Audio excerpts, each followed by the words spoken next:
Только в сложной ситуации узнаешь, есть ли у тебя настоящие друзья.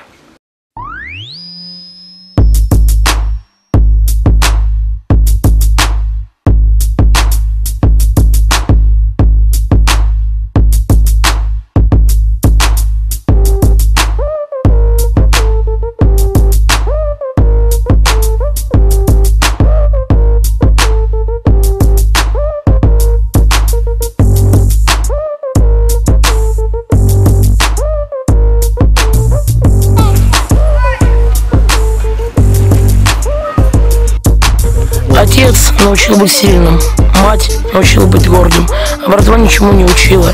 Она просто сказала: обидят, живьем закопаем.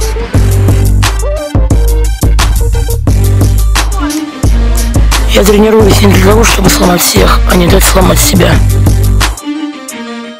Наслаждаешься жизнью, никто не знает, когда она закончится.